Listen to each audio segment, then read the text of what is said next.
बंदी छोड़ सतगुरु रामपाल जी भगवान की जय हो। परमपिता परमेश्वर सारी सृष्टि के रचनहार, कुल मालिक, असंख्य ब्रह्मांडों के रचयिता, परम पुरुष, संत शिरोमणि, जगत गुरु तत्वदर्शी संत रामपाल जी भगवान के चरण कमल में मुझ पवन दास का कोटि कोटि दंडवत प्रणाम। आप सभी भाई बहनों को सत्साई।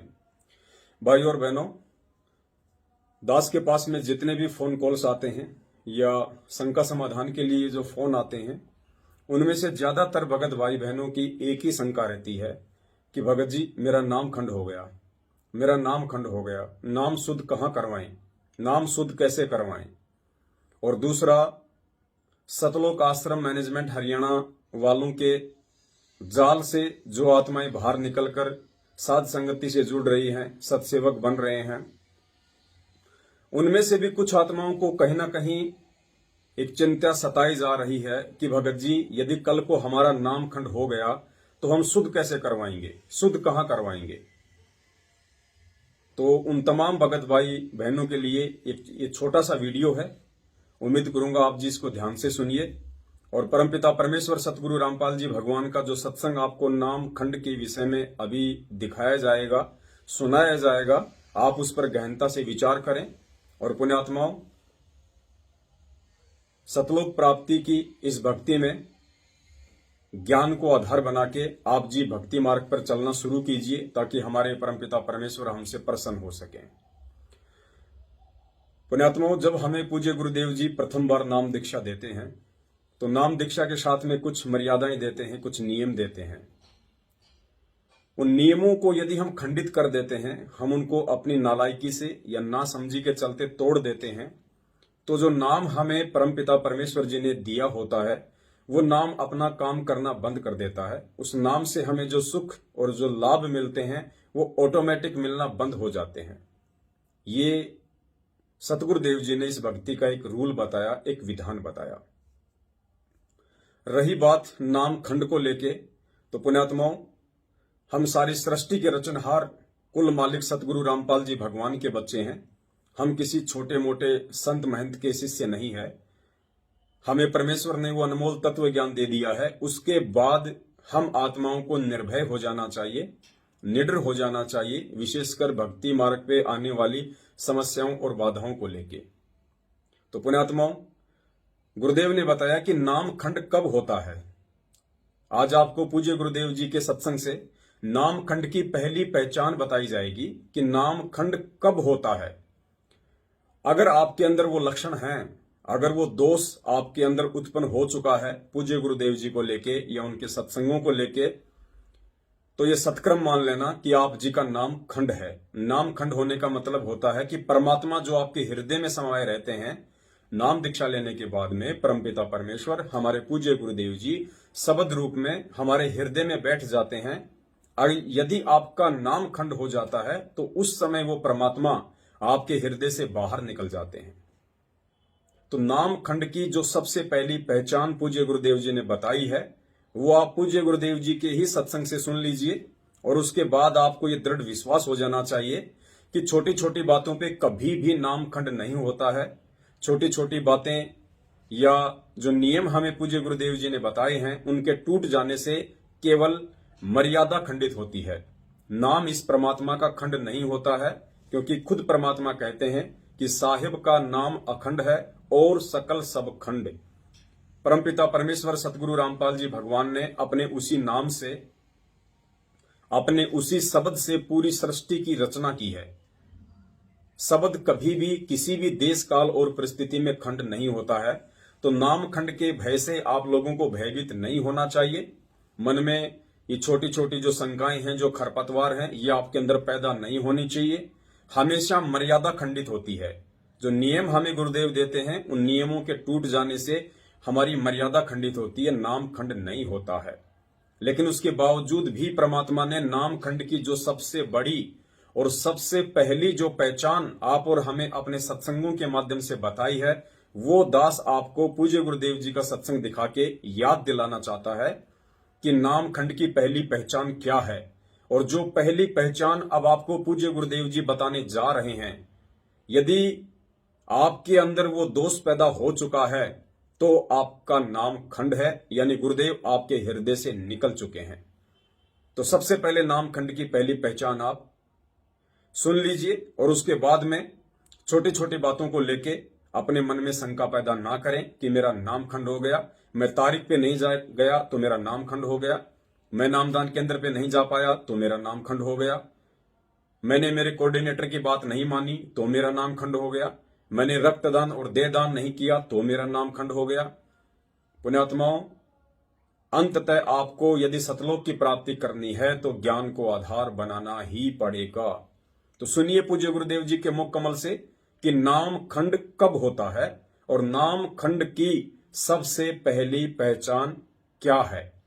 वरबली दास आपको बता देता है। एक बार परमपिता परमेश्वर ने अपने इस सत्संग में बताया कि जब आपको मुझ रामपाल दास की शकल और मुझ रामपाल दास के सत्संग जहर नजर आने लगे, अर्थात गुरुदेव कह रहे हैं कि जब आपको मेरी शकल यानी अपने गुरुदेव की शकल जब आपको दुश्मन जैसी नजर आने लगे और उनके सत्संग सुनने में आपकी बिल्कुल भी रुचि ना हो, तो समझ लेना आपका नाम खंड है, परमात्मा आपसे कोसों दूर हो चुका है। सबसे पहले सुनिए नाम खंड की ये पहली पहचान। गुरु भक्ता मम आत्म सोई, वाके हृदय रहूं समोई। मैं उसके हृदय में समाया रहूंगा। जब तक आपके हृदय में प्रभु समाये रहेंगे तो आपकी श्रद्धा भगवान में बनी ही रहेगी।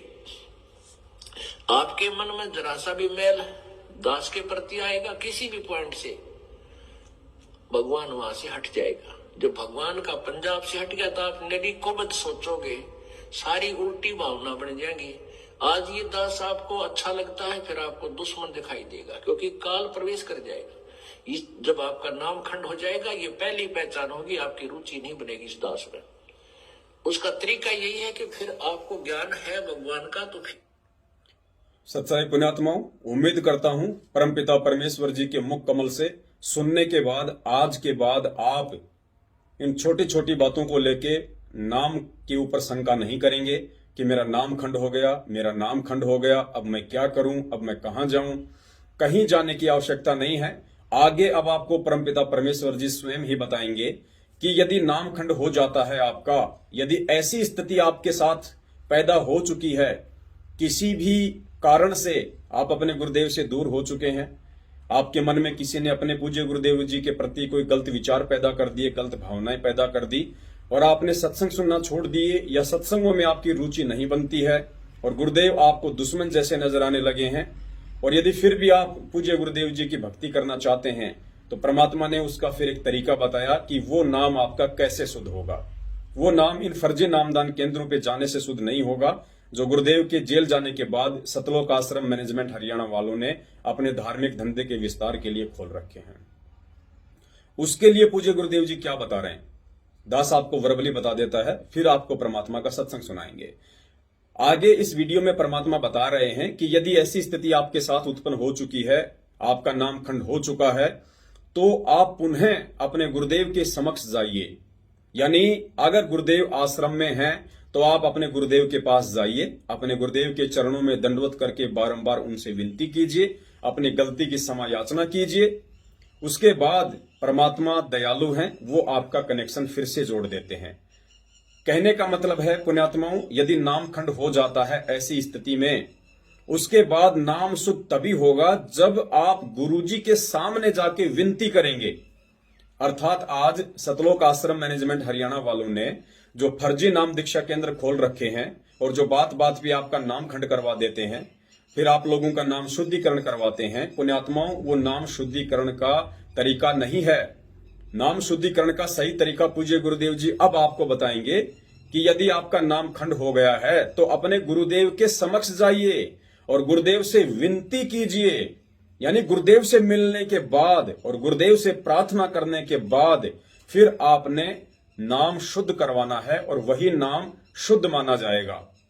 और पुण्यात्माओं, आज हमारे पूज्य गुरुदेव जी, क्योंकि दास आज वीडियो 2021 में बना रहा है, पूज्य गुरुदेव जी आज हिसार जेल में हैं।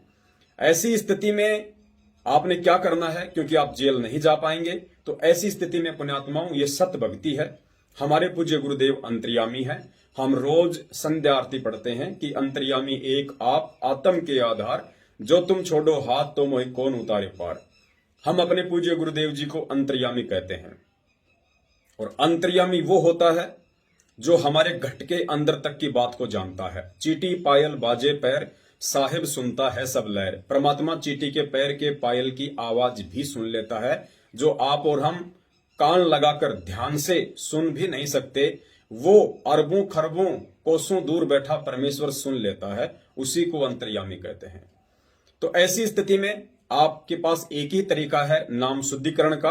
आप अपने गुरुदेव पर विश्वास करें, अपने गुरुदेव को अंतर्यामी समझें, और जहां भी आपने अपने घर में गुरुदेव का दरबार लगा रखा है, अपनी अंतरात्मा से, अपने हृदय से यदि आपको उस गलती का पश्चाताप है, और यदि आप अपनी अंतरात्मा से गुरुदेव से क्षमा याचना करेंगे और आगे के लिए आप गुरुदेव से प्रतिज्ञा करेंगे, पूज्य गुरुदेव को आप विश्वास दिलाएंगे कि हे परमेश्वर, आज के बाद आपका दास या आपकी दासी परमात्मा भविष्य में कभी भी ऐसा कोई गलत कर्म नहीं करेगा जो कि आपकी मर्यादाओं के खिलाफ हो, जो आपके दिल को ठेस पहुंचाए। परमेश्वर, मुझ दास या दासी को आप जी क्षमा कीजिए। मैं आपसे कोटि कोटि दंडवत प्रार्थना करती हूं। पूज्य गुरुदेव, मुझ पे मेहर कीजिए। हे मालिक, आज के बाद इस किंकर से, इस नीच से ऐसा कोई भी भक्ति विरुद्ध कर्म नहीं होगा जो आपके दिल को ठेस पहुंचाए। पुण्यात्माओं, यही एकमात्र तरीका है वर्तमान समय में गुरुदेव की गैर हाजिरी में जो आप अपने नाम को शुद्ध कर सकते हैं। अन्यथा इसके अलावा आप चाहे कहीं भी चले जाइए, किसी भी फर्जी नामदान केंद्र पे चले जाइए, गुरुजी के किसी भी कलयुगी परिवार के सदस्य के पास चले जाइए, या सतलोक आश्रम मैनेजमेंट हरियाणा ने जगह जगह अपने धार्मिक धंधे के लिए जितने भी फर्जी आश्रम खोल रखे हैं, आप चाहे वहां चले जाइए, आपका नाम कभी भी शुद्ध नहीं होगा। नाम शुद्धिकरण का केवल यही एकमात्र तरीका है। पहले सुन लीजिए आगे कि गुरुदेव कह रहे हैं कि अपने गुरुदेव के पास जाइए और उनसे विनती कीजिए, और परमात्मा दयालु है, नाम शुद्ध कर देता है। की रुचि नहीं बनेगी इस दास में। उसका तरीका यही है कि फिर आपको ज्ञान है भगवान का, तो फिर आइए, और किसी भी कारण से आपका नाम खंडित है, उपदेश दोबारा मालिक के चरणों में विनती कीजिए और उपदेश पर पुनर्प्राप्त कर लीजिए। फिर आपका फिर कनेक्शन जोड़ देगा। बहुत दयालु है प्रभु। सत्साई भाई बहनों, जो तरीका था परमपिता परमेश्वर जी के आशीर्वाद से, वो दास ने आपको गुरुदेव के ही आशीर्वाद से बता दिया है। और पुण्यात्माओं, इसमें विशेष तौर पर ध्यान रखने वाली जो बात है वो ये है कि यदि आपको अपनी गलती का एहसास है, और एहसास पुण्यात्माओं दिल से होना चाहिए, अंतरात्मा से होना चाहिए, आपको उसका पश्चाताप होना चाहिए। क्योंकि गुरुदेव के समक्ष जब आप जाएंगे या अपने घर से जब आप प्रार्थना करेंगे, तो ये मत भूल जाना कि परमात्मा अंतर्यामी नहीं है, परमेश्वर अंतर्यामी है। आप किस भाव से और कितने पश्चाताप से अपने गुरुदेव के समक्ष अपनी गलती का पश्चाताप कर रहे हैं, ये उनसे छुपा हुआ नहीं है। उसी आधार से परमात्मा नाम शुद्ध करता है। यदि आपके मन में कोई छल कपट है, यदि आप खाली एक फॉर्मेलिटी कर रहे हैं, आपके अंदर भक्ति करने की कोई जिज्ञासा नहीं है, और किसी के कहने से या दबाव में आके या वैसे ही आप सुनी सुनाई बातों के आधार से अपने घर से प्रार्थना कर रहे हैं, या आप गुरुदेव के समक्ष जाके प्रार्थना कर रहे हैं, और आपके हृदय में यदि वो कसक नहीं है, अपनी गलती का पश्चाताप नहीं है, तो अगला जो सत्संग आप सुनेंगे उसमें क्लियर हो जाएगा। यदि आपने छल बल से ऐसा किया, तो चाहे आप गुरुदेव के चरणों में जाके माफी मांग लीजिए साक्षात, और हो सकता है पूज्य गुरुदेव आपका नाम भी शुद्ध कर दें, आपको दोबारा से नाम भी दे दें। लेकिन गुरुदेव कह रहे हैं, यदि गुरु ने हृदय से नाम शुद्ध नहीं किया तो भी वो नाम शुद्धिकरण नहीं होगा। कितनी गहरी बात है पुण्यात्माओं। यानी आप अपनी गलती की क्षमा याचना यदि बिना किसी भाव के और बिना पश्चाताप के कर रहे हैं, तो गुरुदेव तो अंतर्यामी है, उनसे तो कुछ भी छुपा हुआ नहीं है। तो परमात्मा कह रहे हैं कि भले ही उस समय गुरुदेव आपका नाम भी शुद्ध कर देंगे, लेकिन वो शुद्ध किया हुआ नाम भी काम नहीं करेगा, क्योंकि आपका मन जो है वो मैला है। सुनिए परमपिता परमेश्वर जी के मुख कमल से। ऐसा दाव, ऐसा मौका, ऐसा चांस, मनुष्य शरीर और फिर ये तत्व ज्ञान, और अब भी तुम पीछे रहोगे। कहते फिर परमात्मा ना संभाला। तुमने कई हजारों वर्ष होता है, हजारों युगों तक नहीं संभालेगा, क्योंकि आप रिजेक्ट कर दिए जाओगे कि इतना कुछ होने के बावजूद भी, और फिर अपनी अज्ञानता और अपने ही ज्ञान के ऊपर आधारित होकर के अपने आप ही चले। संत की एक भी नहीं मानी, क्यों कुछ दिनों के बाद परमात्मा इतना सुख दे देता है, यूं सोचा बस मौज माजरी है और ऐसे ही होना था। नहीं, यही भूल समाप्त कर देना कि प्रभु के चरणों के आने के बाद जो आपने पुण्यदान किया है, ये हो सकता है आपका इस जीवन भी चल सके और एक दो जीवन और भी चल सकता है, इतना पुण्य हो जाता आपका। लेकिन जिस दिन से आप संत से विमुख हो जाते हैं, उसी दिन आपका फुल स्टॉप हो जाता है। आप जो परमात्मा की मर्यादा को भंग कर देते हो, अपने मनमुखी स्वरूप हो जाते हैं, उसी दिन से आपकी भक्ति पर फुल स्टॉप लग जाता है आगे की। जब तक आप पुनः उपदेश प्राप्त नहीं कर लेते, उपदेश प्राप्त कर लेने मात्र से भी नाम नहीं जुड़ जाता। परमात्मा कहते हैं, इन बातों क्या पाइए कर सतगुर नजर निहाल, राजी कर सतगुर रूठे नु। ठीक है, कोई भक्त है, पहले लगा हुआ है, फिर उसने बीच में बकवाद कर दी, दोबारा भी चौथा भी नाम ले जाता है। जब तक इस दास हृदय से उसको उपदेश नहीं देता, तब तक उसका पुनर्नाम सब नहीं जुड़ पाएगा। ये मेरे बस की बात नहीं, ये परमात्मा की ही प्रेरणा अंदर से होती है। नाम अवश्य दे दिया जाता है, क्योंकि हमारा स्वभाव है कि हो सकता है ये बालक फिर सुधर जाए, बच्चा भगवान का। तो इसलिए कहते हैं, राजी कर सतगुरु रूठे नु, यानी अपने सतगुरु, मान लो आपसे गलती हो जाती है, सतगुरु क्यों रुष्ट होते हैं? क्योंकि आप विद्यार्थी, वो विद्यार्थी से टीचर रुष्ट होता है जो कोई भी मर्यादा नहीं निभाता, बार बार समझाने के बाद भी शरारत करने से बाज नहीं आता, तो वो उससे रुष्ट होता है। ऐसे ही परमात्मा का मार्ग है, आप विद्यार्थी हैं, ये दास आध्यात्मिक टीचर है। आपके हित के लिए आपको समझाया बुझाया जाता है, गलती करते हो आपको धमकाया भी जाता है, आपके भविष्य को मध्य नजर रखते हुए। निदास का कोई लेन देन नहीं। सत्साई भाई और बहनों, उम्मीद करता हूं आज के बाद नाम खंड का जो भय आपके दिलो दिमाग में बैठा हुआ है, उसको आप निकाल फेंकेंगे। और गुरुदेव ने हमें जो मर्यादा बताई है, जो नियम बताए हैं, हम उनको खंडित ना करें, हम उनको ना तोड़ें, इसका हम विशेष ध्यान रखेंगे। और यदि किसी कारण से कोई मर्यादा टूट जाती है, कोई मर्यादा खंडित हो भी जाती है, तो सबसे बड़ा जो तरीका है, आज वर्तमान में पूज्य गुरुदेव जी के हिसार जेल में रहते सहते आप गुरुदेव को अंतर्यामी समझें, अपने गुरुदेव को आप जी परमेश्वर समझें, और अपने घर से ही, अपने हृदय से पूज्य गुरुदेव जी को दंडवत करके अपनी उन तमाम जाने अनजाने की गलतियों के लिए क्षमा याचना करें, हृदय से करें। गुरुदेव दयालु हैं, परमेश्वर आपके भाव को देखते हुए, आपके पश्चाताप को देखते हुए उसी आधार से आपका नाम शुद्ध करते हैं, और आगे हम उसी श्रद्धा, लगन और भाव से अपने भक्ति में लगे रहें। सत्साहेब बंदी छोड़ सतगुरु रामपाल जी भगवान की जय हो। जिसके सिर पर कृपा गुरु की, वो दुख कैसे आएगा।